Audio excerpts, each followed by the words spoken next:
Hi,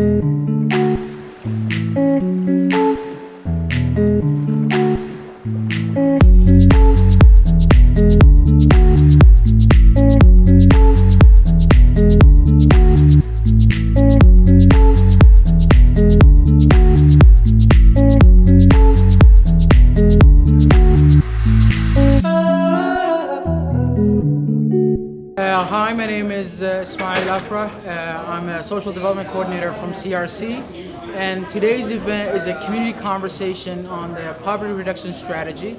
The City of Toronto is consulting communities on the next 4 years action items to be delivered. And we've had a community conversation. We've looked at some of the activities and actions suggested by the City of Toronto, and the community gave their input into some of these ideas. Some of the ideas were around housing, transit, food, service accessibility, and system change. The community had an input into what some of these items are. This was a great success because this is what it means to do real engagement, real consultation. Hopefully, we are hoping that some of these items do make out to the end of the strategy, and that we hope the city does take actual steps in addressing poverty. Poverty should not be taking place in a city as wealthy as the City of Toronto, and I think the City of Toronto has noticed this, and it's quite upsetting to see this. And hopefully, with the work of the community in partnerships with the city, we will take real steps to resolving and reducing poverty. One of the other things about sort of access and availability is need to consider alternatives to online services. Because even though we agreed, the group that in general agreed that access to online services and high-speed internet was a good thing, for many of our residents, they either have no access to computers or don't have the skills that a lot of the rest of us have in order to use computers to access services. So they still need things like 311 and other people from the neighborhood. Feed people. So that's thing one. The second thing we saw was that almost all of these actions were incredibly simplistic, so they were touching only one piece of what was a more complex problem, and we know that they were trying to simplify in order to check boxes off. But we found that in almost every case we talked about trying to layer on really three things. Who are the people we're talking about? And then what are the impacts for them nutritionally? And what are the impacts for them economically? And so when we talked about food education as an example, we really want to educate people around how can they do things that are good for themselves and do them economically, and that we're making it approachable to the right people who actually want and need it and can do something with what they're learning. So letting people be self-directed. But we started off with a big vision, and the big vision was free transit for everybody. And how we were going to do this was a person suggested that we should do it through funding, it should be funded through the luxury real estate tax. But as we sort of decided and discussed within our group, that wasn't possible at this moment in time. So we looked at maybe some other ways that we can make transit more affordable. So we looked at a lot of equitable ways.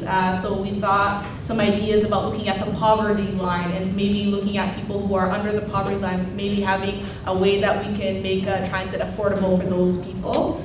Some ideas were also looking at the off-peak free transit time, so between 10 and 3, maybe we can have times in there where we can make fares more accessible. We talked a little bit about, somebody had a cool idea about the Presto cards, having our balances showing on Presto cards. So when you go on the TTC, you don't even know how much is in there, how much is not. So that was one idea that we had in there. We looked at limiting congestion by having maybe road tolls for downtown. And then there was also a suggestion where we could have the TTC finding ways to show us the benefits and disadvantages of some of the programs that are existing. Because a lot of the sections that we had, there was a whole section on evaluation. and somebody had actually proposed that we do a lot of evaluation and a lot of reviews of a lot of things, but it doesn't sort of resonate. So we thought maybe infomercials would be some unique ways to sort of do it. When I join, when I attend this event, this is really helpful for the people to raise their voices with different housing, food, and also some kind of basic needs, which is really important. So, I joined. This is really great idea. We collect the information.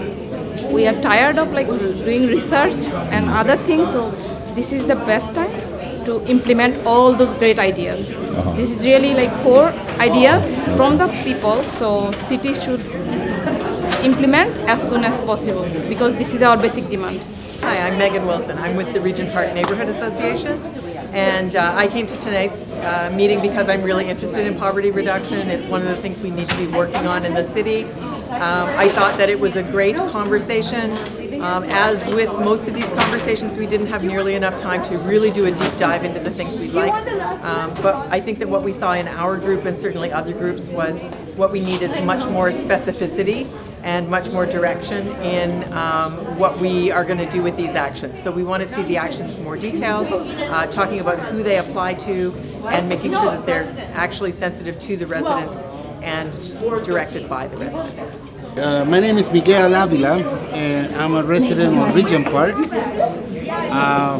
I just participated in completing this survey on poverty reduction and ways we can assist members of our community to live a better life.